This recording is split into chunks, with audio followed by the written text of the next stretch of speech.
हनुमान जी के पिता तो स्वयं पवन देव हैं। तुम्हारे पिता कौन है बताओ?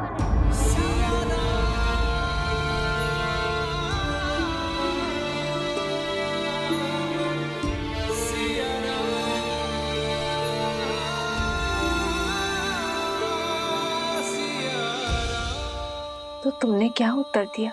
उत्तर तो भैया ने दिया है कि पिता ज्ञान देते हैं और माता संस्कार।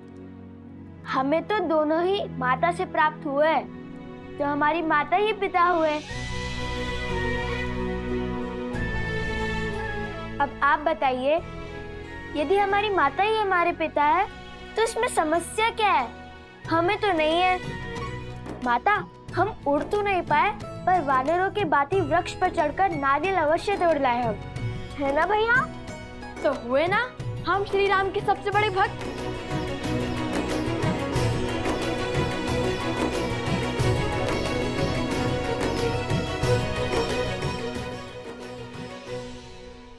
नहीं, तुमने केवल वीर हनुमान की नकल की है।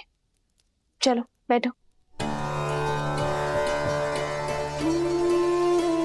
उनसे बड़ा भक्त बनने के लिए बहुत समय और बहुत तपस्या लगेगी।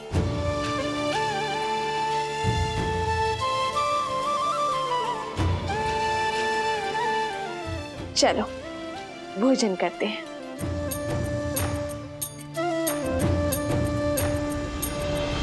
किंतु भोजन करेगा केवल लव।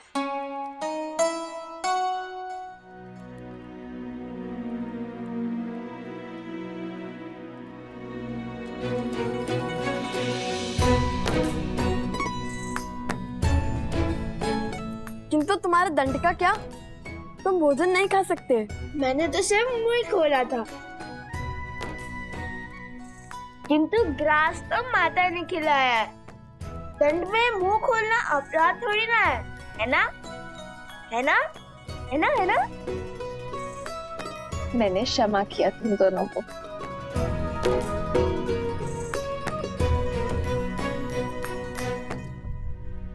माता, जब हम राजा राम से मिलेंगे ना, तो उन्हें अवश्य बताएंगे कि हम हनुमान जी की भांति वृक्ष पर चढ़ सकते हैं, भांति भांति के कर्तव्य दिखा सकते हैं। फिर उन्हें विश्वास हो जाएगा कि हम उनके सबसे बड़े भक्त हैं।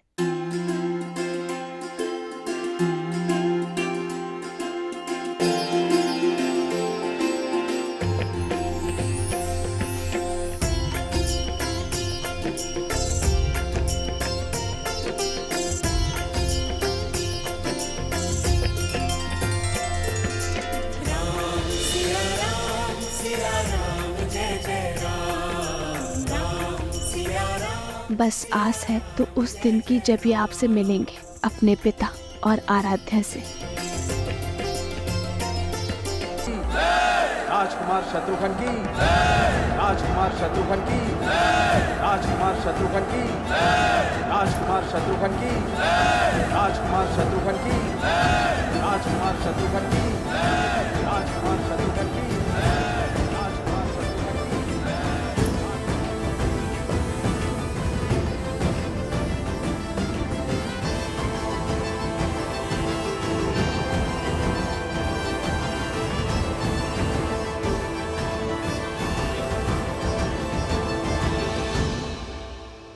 राजकुमार शत्रुघ्न नहीं, मधुपुरी का राजा शत्रुघ्न कहो।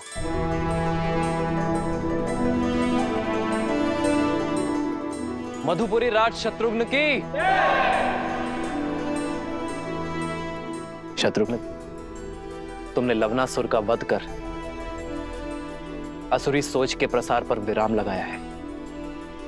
वो सोच जो ऋषियों को अपमानित कर, निर्दोषों को दंडित कर, घरों और मंदिरों को अशुद्ध कर संतुष्टि पाते हैं। बीते 12 वर्षों में आप चारों भाइयों ने समस्त आर्य भूमि में प्रशंसा और सम्मान अर्जित किया है। अब समय आ गया है कि रघुवंश का सूर्य ध्वज पूरी सृष्टि में लहराए, जिसे देख हर असुर और आसुरी सोच भयभीत हो जाए। और इस सपने को पूरा करने के लिए हमें रासु यज्ञ करवाना चाहिए भैया।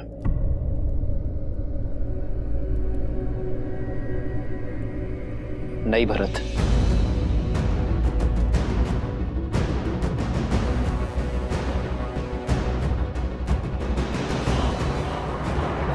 सूर्य यज्ञ अर्थात हर राज्य का राजा बन जाना, हर राज्य का राजा हमारे आगे नतमस्तक हो, बल से हमारी सत्ता स्वीकार करे, किंतु ये मुझे स्वीकार नहीं है भरत।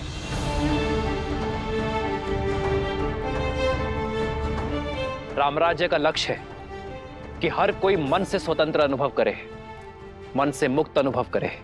किसी का राज्य छीनकर मैं धर्म का प्रतीक अयोध्या का पावन ध्वज नहीं लहरा सकता भरत। जिस राज्य का राजा सहर्ष हमारी नीति स्वीकार करता है, उसे सुख से राज्य करने का अधिकार अवश्य होना चाहिए। हमें केवल मित्रता और संधि की चाह है, और इसलिए मैं राजसूय यज्ञ के लिए सज्ज नहीं हूं। किंतु राजगुरु वशिष्ठ की बात उचित है। हमें सूर्यवंश की छत्र छाया समस्त भारतवर्ष में फैलानी चाहिए। भैया, किंतु ये होगा कैसे?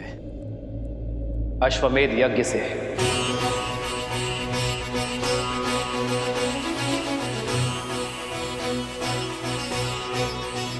महाराज के कहने का तात्पर्य है कि जो भी राज्य हमारे यज्ञ के अश्व का श्रद्धा पूर्वक स्वागत करेगा, उस राज्य में धर्म की अर्थात राम राज्य की स्थापना होगी। वो राज्य हमारा मित्र राज्य बन जाएगा। और हमारा युद्ध केवल उनसे होगा जो हमारे अश्व को रोकने का दुस्साहस करेगा। आचार्य, हमें अश्वमेध यज्ञ की तैयारी आरंभ करनी चाहिए।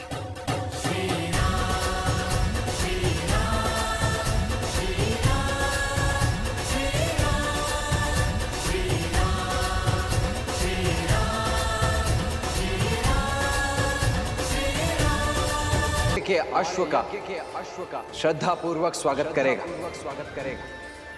उस राज्य में धर्म की अर्थात राम राज्य की स्थापना होगी। और हमारा युद्ध केवल उनसे होगा जो हमारे अश्व को रोकने का दुस्साहस करेगा।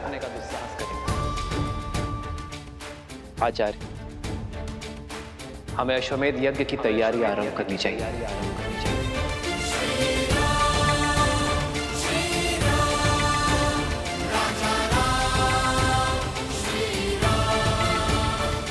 चंद्रबाहु, बानासुर, राम अश्वमेध यज्ञ कर रहा है। अश्वमेध यज्ञ अपने राम राज्य का प्रचार कर रहा है, किंतु मैं ऐसा नहीं होने दूंगा। इसलिए चंद्रबाहु, मेरे पुत्र, ऐसी युक्ति लगाओ कि राम का ध्यान भटक जाए, वो ये यज्ञ संपन्न न कर सके, और तब तक मैं बानासुर के साथ सीता को अयोध्या लाने का षड्यंत्र रचता हूं। स्मरण रहे, हारे हुए सन्यासी के लिए समाज में न तो क्षमा है और न ही स्थान। सन्यास लेकर सिया राम ने मुझे हराया था। अब मैं सन्यास की वही डाल उनसे छीन कर उन्हें मार दूंगा। उनकी गरिमा, उनका सम्मान जला दूंगा। मैं ये अश्वमेध यज्ञ कभी नहीं होने दूंगा, कभी नहीं। सिया राम!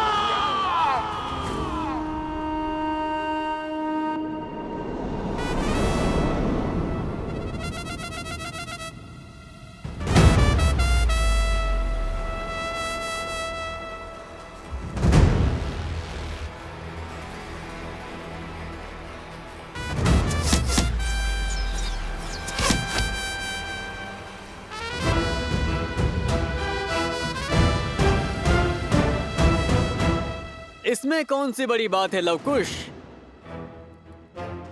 ये तो साधारण विद्यार्थी भी कर पा रहे हैं। यदि सत्य में तुम धनुर्धारी हो, श्री राम जी के सबसे बड़े भक्त हो, तो मेरी चुनौती पूरी करो।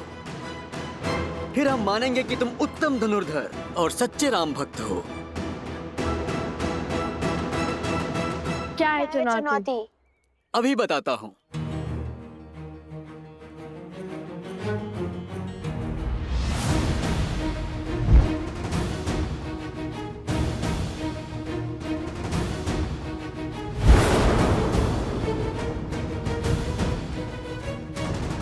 तुम्हें इन मटकों को भेदना है।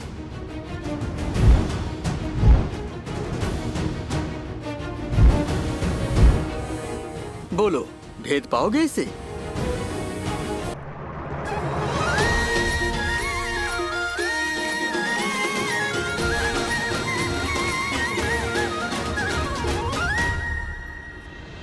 इतनी सरल चुनौती? लगता है द्वेष की अग्नि धीमी पड़ने लगी है।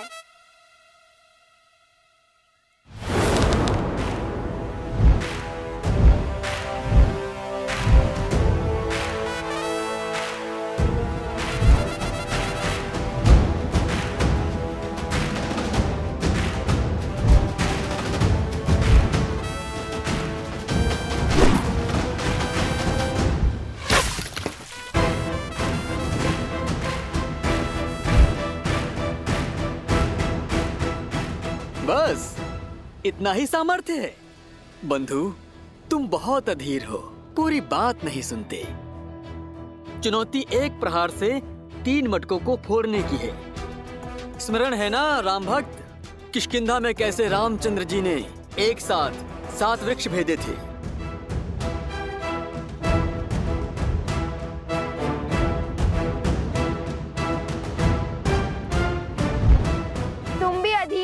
शीघ्र प्रसन्न हो जाते हो भ्राता शांडिल्य। ये चुनौती हम पूर्ण तो करके ही रहेंगे।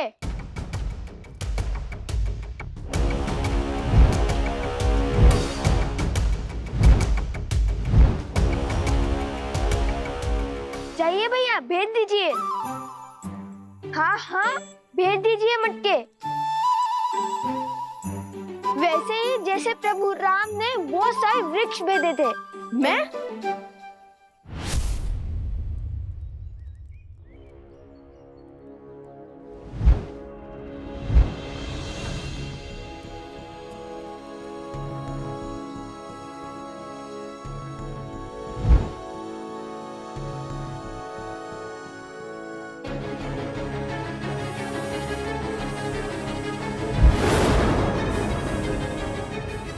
रुको रुको, वहां से नहीं, तीनों मटकों को यहाँ से भेजना है। यहाँ से, जहाँ पे मैं खड़ा हूँ, बाण यहाँ से चलाना है।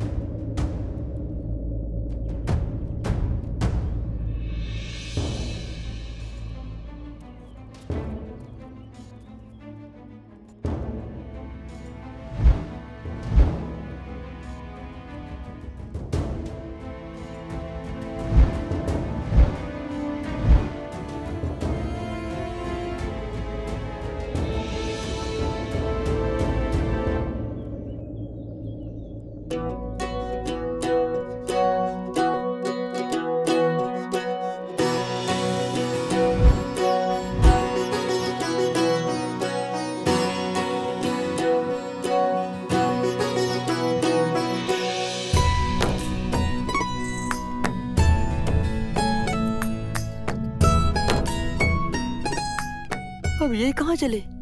लगता है पराजय स्वीकार कर ली इसने।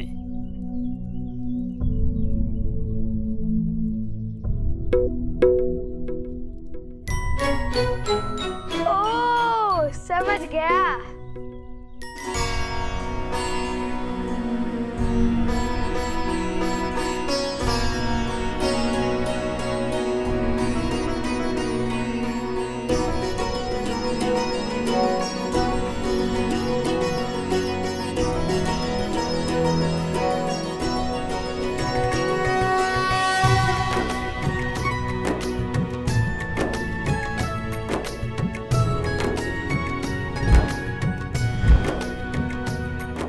क्या देख रहे हैं भैया?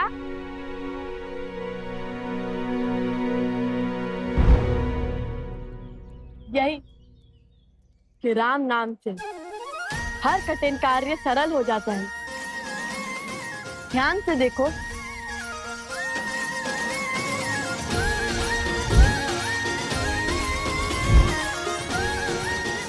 भैया अब ये 3 मटकों को अवश्य एक साथ भेदेगा। हाँ, अवश्य भेदेगा।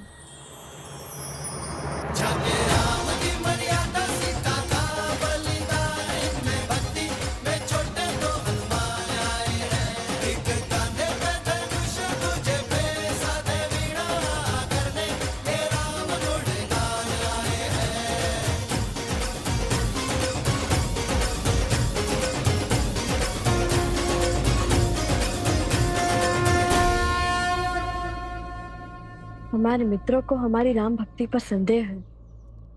जिस राम नाम से पत्थर भी जल पर तैर जाए, उसी राम नाम ने हमें दिशा दिखाई है।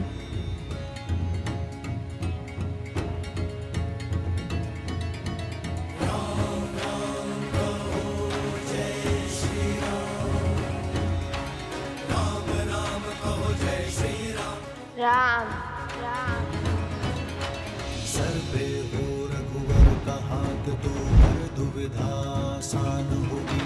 तुम वीर पुरुष, तुम पराक्रमी, तुम मर्यादा के हो स्वामी। साथ तुम्हारा जिसके साथ, तुम संकट हर लो आगामी। मन में है विश्वास तो आकाश में पड़ेगा। जब होगी जीत तो हर दिशा में राम नाम गूंजेगा। राजा राम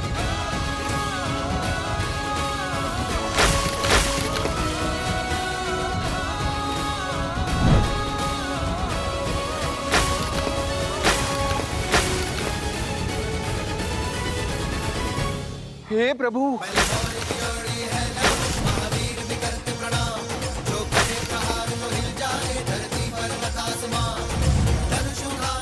अरे कोई रोको उस तीर को, देखो।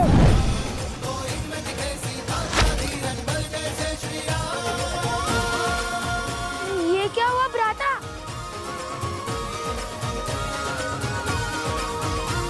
अरे मटके! कितना जल बह रहा है। कोई रोको इस तीर को, सारा पानी बह रहा है। चुनौती वृक्ष पर लटके 3 मटके फोड़ने की थी, तुमने तो आश्रम के सारे मटके फोड़ दिए। इस अपराध का तो घोर दंड मिलेगा तुम्हें। मैंने क्या, पूरे आश्रम ने देख लिया। सच्चे राम भक्तों का पराक्रम। अब लगता है वन देवी का पराक्रम तुम दोनों पर बरसेगा।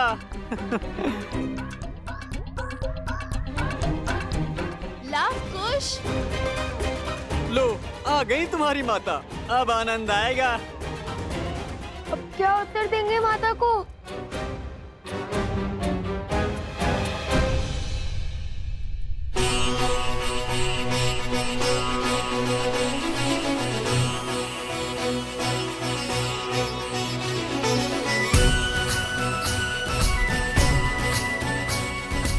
अश्वमेध यज्ञ के विधान के अनुसार ये वेदी 4 अंगुल और ऊंची होनी चाहिए। कुंड तक 21 सीढ़ियां होंगी, सभी 7-7 अंगुल की।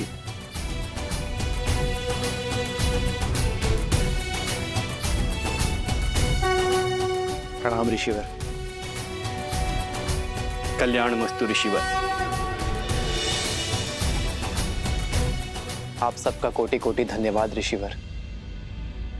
इस यज्ञ की सज्जा के लिए पधार कर आपने अयोध्या पर बहुत बड़ा उपकार किया है। ये यज्ञ कोसल राष्ट्र के लिए अत्यंत महत्वपूर्ण है। मुझे विश्वास है ऋषिवर कि आपके सामर्थ्यशील मार्गदर्शन में इस यज्ञ में कोई त्रुटि नहीं होगी। प्रत्येक कार्य विधिवत होगा। ये हमारा सौभाग्य है श्री राम। हर ओर राम राज्य का ध्वज लहराए। धर्म केवल कौशल में न रहकर सारे आर्यव्रत में विस्तार करे। इससे शुभ और कुछ नहीं हो सकता। और ये हमारी सेवा नहीं, पावन तपस्या है। इसमें भाग लेना ही स्वयं में एक तीर्थ है। मानचित्र राजन, ये यज्ञ वेदी का मानचित्र है। इसमें हर वेदी पर भगवान विष्णु के चरण चिन्ह बनाए जाएंगे।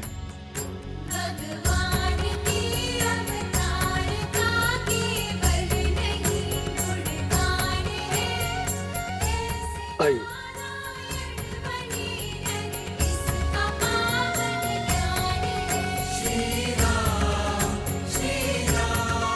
और यहाँ विराजमान होंगे यजमान अर्थात आप, और वहां आपके वामंग में महारानी का स्थान होगा।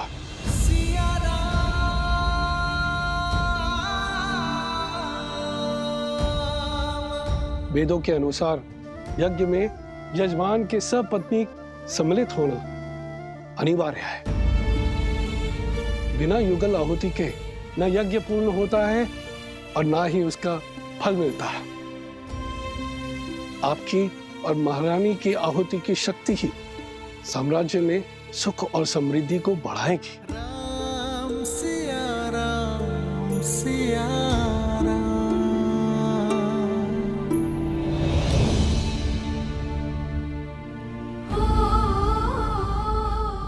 देख रही हो वन देवी, उत्पात चरण पर है।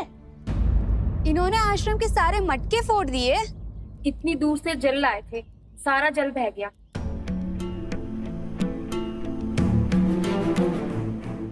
लवकुश, ये कैसी उद्दंडता है? क्यों किया तुम दोनों ने ऐसा? उत्तर दो। ये कैसा खेल था? जो भी हुआ उसका उत्तरदायित्व हमारा है, परंतु ये कोई खेल नहीं था, चुनौती थी। गुरु भ्राता शांडिल्य ने कहा था। वन देवी, मैंने केवल 3 घड़े कहे थे फोड़ने के लिए, सारे नहीं। आप चाहे तो इनसे पूछ लीजिए। हाँ वन देवी, बात 3 घड़ों पर ही लक्ष्य साधने की हुई थी। लवकुश, माता वो शक्ति अधिक लग गई। तुम्हारी इस अधिक शक्ति के कारण आश्रम में एक भी बूंद जल नहीं है। अब तुम दोनों का यही दंड है कि तुम दोनों पूरी रात्रि जागकर आश्रम के परिवार वालों के लिए नदी से जल भरकर लाओगे।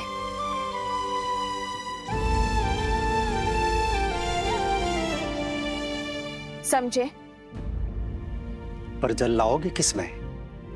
सारे घड़े तो फूट चुके हैं। अब पहले तुम्हें कुम्हार के पास जाना होगा और नए घड़े लेने होंगे।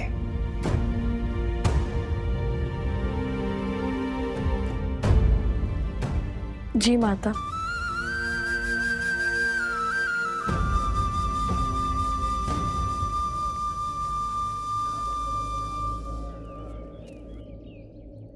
आप चिंतित ना हो देवी। कुछ व्यक्तियों की दृष्टि में यह उद्दंडता है, पर सीधा देखा जाए तो श्री राम नाम की महत्ता की गूंज छुपी है इसमें। इस परीक्षा ने यह सिद्ध कर दिया कि राम नाम की शक्ति में इनका विश्वास कितना दृढ़ है। राम सिया राम जय जय राम। राम सिया राम जय जय राम।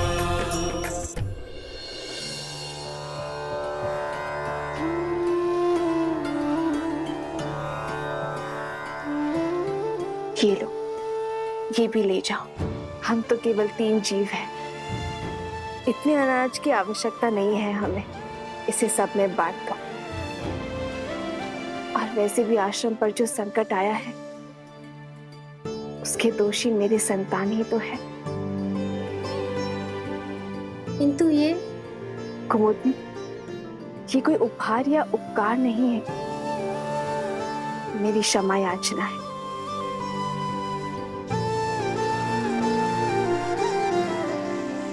दोष तो शांडिल्य का भी था ना, उसने ही उकसाया दोनों लवकुश को, और फिर बड़े होने के नाते उसका उत्तरदायित्व भी तो अधिक है।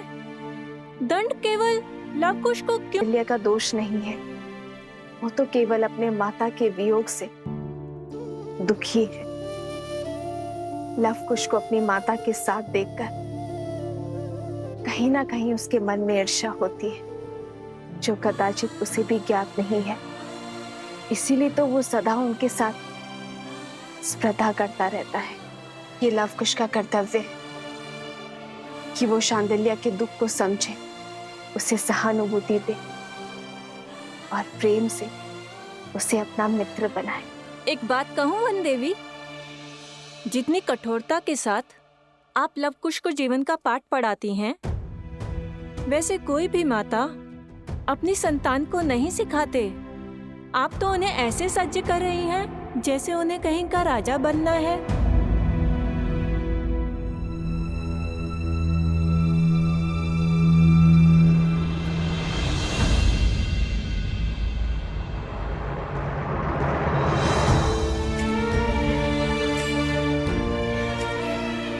अब इसे मैं कैसे समझाऊं आर्य कि एक रानी केवल प्रेम रूपी माता नहीं बन सकती। मेरे कंधों पर अपने पुत्रों को पिता के समरूप बनाने का भार भी तो है ना आर्य, ताकि कल को वो पूरी निष्ठा के साथ अयोध्या के सिंहासन और प्रजा के मन पर राज कर सके।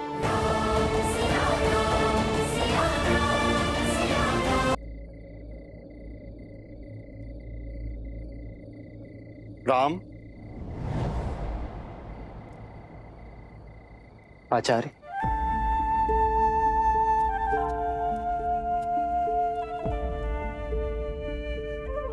प्रणाम आचार्य। कल्याण। आचार्य, आप रुक क्यों गए? मैं अयोध्या का महाराज बाद में हूं, सबसे पहले आपका शिष्य हूं। मेरे समीप आने के लिए आपको किसी शब्द या अनुमति की आवश्यकता नहीं है। पधारिए। कहिए आचार्य, क्या आदेश? आपके आने का मंतव्य क्या है? विराजी। नहीं राम, तुम्हारा कर्तव्य केवल राज्य की सीमा का विस्तार ही नहीं है, तुम पर राज्य की स्थिरता, शांति, सुख और समृद्धि का भार भी है। और ये वनवासी सा जीवन इस समस्या का समाधान नहीं है वत्स। जानता हूं गुरुवर, इसलिए तो अश्वमेध यज्ञ करवा रहा हूं। यह जानते हुए भी कि बिना पत्नी के यज्ञ संपूर्ण नहीं हो सकता। राम, इस राज को एक सक्षम राजा ही नहीं, सर्वश्रेष्ठ पुत्राधिकारी भी चाहिए। ये भी तुम्हारा ही कर्तव्य है, और उसके लिए तुम्हारे साथ तुम्हारी अर्धांगिनी का होना अनिवार्य है। कहो, क्या होगा इस समस्या का समाधान? क्या दे पाओगे अयोध्या राज को उसकी महारानी?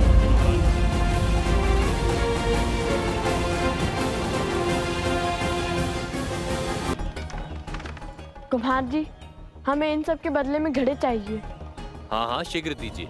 आश्रम के सभी मटके फूट चुके हैं। वो तो ठीक है, परंतु ऐसा हुआ क्या? कोई भूचाल आया था कि आश्रम के सारे घड़े एक ही दिन में टूट गए? भूचाल ही समझिए। कुछ उद्दंडी बालकों ने उपद्रव मचा रखा है आश्रम में। नए घड़े तो मिल जाएंगे, पर उनके बदले इतना अनाज चला गया। अब खेतों में और अधिक परिश्रम करना पड़ेगा। हाँ बहन, इस वर्ष की फसल बहुत ही परिश्रम मांगेगी। बालकों की उद्दंडता पर अंकुश रहना चाहिए। कब समझेंगे कि जब कोई बिना विचार किए कार्य करता है तो परिणाम पूरी समाज को भुगतना पड़ता है।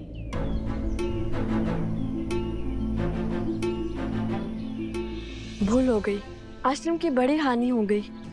अब सबको आश्रम में हमारे कारण और परिश्रम करना होगा। हमें भी तो नदी तक जाना है और पूरी रात्रि जल भरना होगा। मुझे हमारे परिश्रम की चिंता नहीं है, वो तो हम कर ही लेंगे। मुझे चिंता है माता की, हमने उनका मन दुखाया है। न जाने वो हमें क्षमा करेंगे भी या नहीं।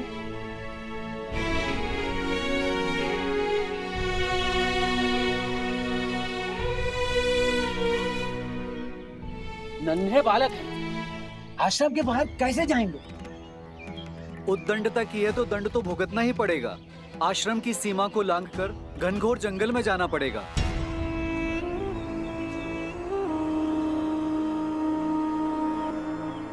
आज नहीं तो कल कोई तो इस आश्रम की सीमा लांघेगा ही, और उसे सीढ़ी बनाकर मैं पहुंचूंगा सीता तक।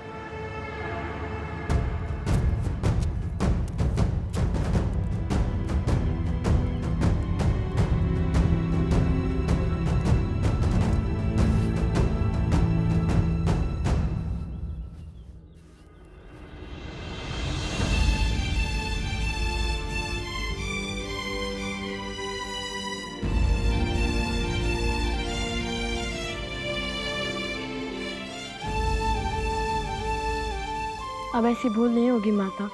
हमें आशीर्वाद दे कि हम अपना प्रायश्चित पूर्ण कर सकें।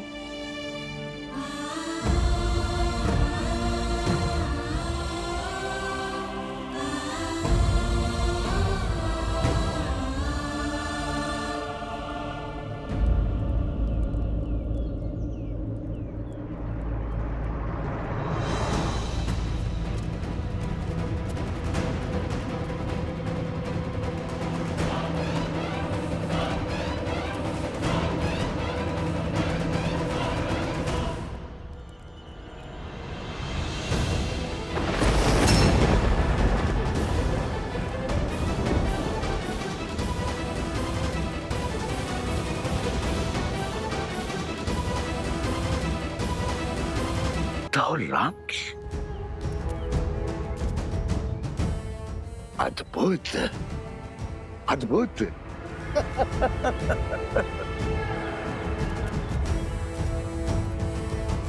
12 वर्ष की प्रतीक्षा अंततः समाप्त हुई। आज सीता भी मिल गई और राम को परास्त करने का अस्त्र भी। अब आएगा आनंद। राम राज्य की नींव को राम का ही बीज बिखेरेगा। इसे कहते हैं प्रहार। हाथ भी राम की और गाल भी राम का। माता आश्रम में है तो क्या हुआ, पुत्र तो आश्रम से बाहर आ गए। अब यही दो कोमल कोमल बालक मुझे सीता तक बचाएंगे। राम, सिया राम। परंतु भ्राता, जैसे दोषी हम हैं, वैसे दोष धनुष और बाण का भी तो है। 3 मटके को फोड़ने को कहा था, उसने तो सारे आश्रम को जलमग्न कर दिया। धनुष और बाण साधन है कुश, और साधन में बुद्धि नहीं होती। लक्ष्य प्राप्ति के लिए बल और बुद्धि साधक का होता है, इसलिए बुद्धि का उपयोग मनुष्य को ही करना होता है। वाह वाह, ज्ञानी हो भैया। ज्ञानी नहीं, माँ ज्ञानी हूँ। यदि माँ ज्ञानी हो तो अपनी बुद्धि का प्रयोग पहले क्यों नहीं किया? सारे मटके तोड़ दो बोल दिया। क्योंकि हमारा मार्गदर्शन राम नाम ने किया था कि लक्ष्य कैसे साधें, और लक्ष्य साधने के लिए शक्ति उतनी ही लगनी चाहिए जितनी उसकी आवश्यकता हो। और यही सीख श्री राम का नाम लिखे बाण ने हमें बाद में दी है। मार्ग तो वो बताते हैं, हम तो केवल अनुभव से सीखते हैं।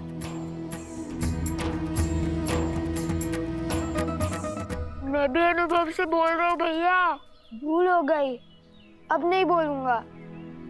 दंड मिलता है मेरे बोलने से। माता ने हमें दंड कष्ट देने के लिए नहीं, ज्ञान देने के लिए दिया है, ताकि हमारी बुद्धि का विकास हो सके। अब देखो, जो बात मैं सुनकर समझता हूँ वो बात तुम दंड पाकर ही समझते हो। महाज्ञानी है आप, मैं क्या समझूंगा? मैं तो आपका बस एक शस्त्र हूँ। संविधान तो आपके मन से होता है। बाण चलाने में भले ही तुमसे आगे हूँ, किंतु बातों में तुम्हें कोई नहीं पकड़ सकता।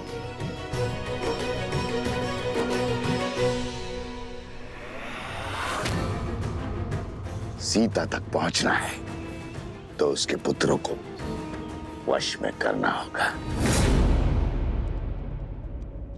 आपके उत्तराधिकारी धर्म और कर्तव्य के पथ के लिए सच हो रहे हैं आर्य। दोनों जितने नटखट हैं उतने ही पराक्रमी भी हैं। अपने पिता की मर्यादा और पूर्वजों के मान का भार उठाने के लिए शीघ्र ही तैयार होंगे आपके लवकुश।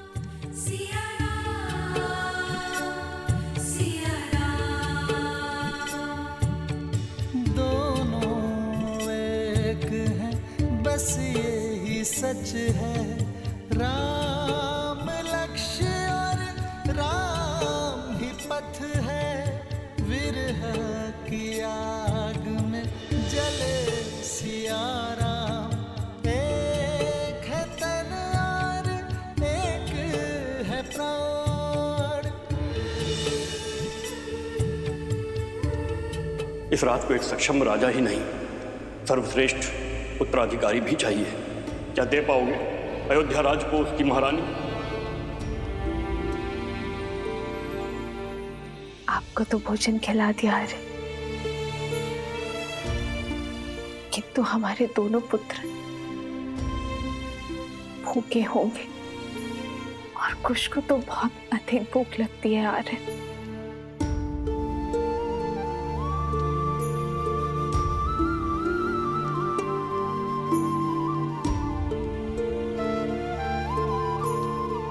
माना संतान की दिशा और दशा माता की कठोरता निर्धारित करती है, किंतु फिर भी उन्हें इस समय वन में भेजना उचित नहीं था। वन देवी, वन पशुओं से भरा है, उस पे असुरी शक्तियां।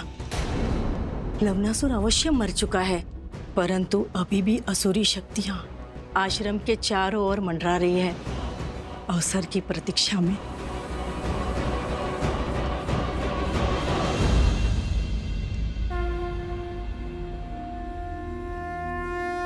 गणेश, पूछो पुत्र, क्या प्रश्न है मन में? यज्ञ तो मन की, राज्य की, समाज की शांति के लिए किया जाता है ना? फिर उसमें बैठे राजा के लिए पत्नी का साथ क्यों अनिवार्य है? श्री राम तो स्वयं नारायण है, वो यज्ञ से नहीं, यज्ञ उनसे पवित्र हो जाएगा ना? ये बताओ गणेश कि जीवन का आधार क्या है? संतुलन। तुम्हारा उत्तर सर्वथा उचित है गणेश। ये संसार, ये प्रकृति संतुलन पर ही आधारित। जैसे दिन को संतुलित करती है रात्रि, बुराई को संतुलित करती है अच्छाई, वैसे ही पुरुष को संतुलित करती है स्त्री। किसी भी यज्ञ का उद्देश्य और फल तभी प्राप्त होता है जब उसमें दी गई आहुति संतुलित। इसीलिए यज्ञ में या जीवन में पुरुष के साथ स्त्री का होना आवश्यक ही नहीं, अनिवार्य भी है।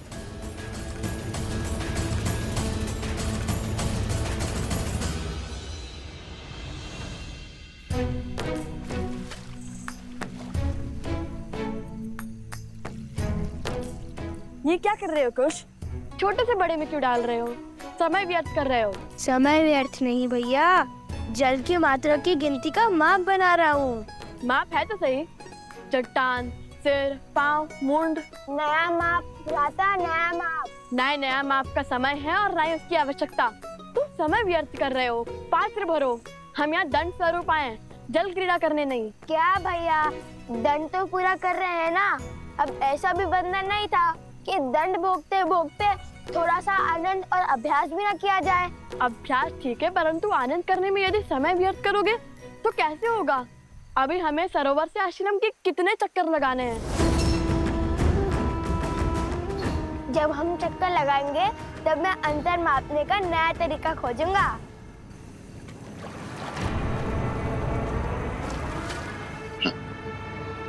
कितने अबोध है ये दोनों बालक। पुनः आश्रम नहीं पहुंचेंगे तो माता को तो ढूंढने बाहर आना ही होगा।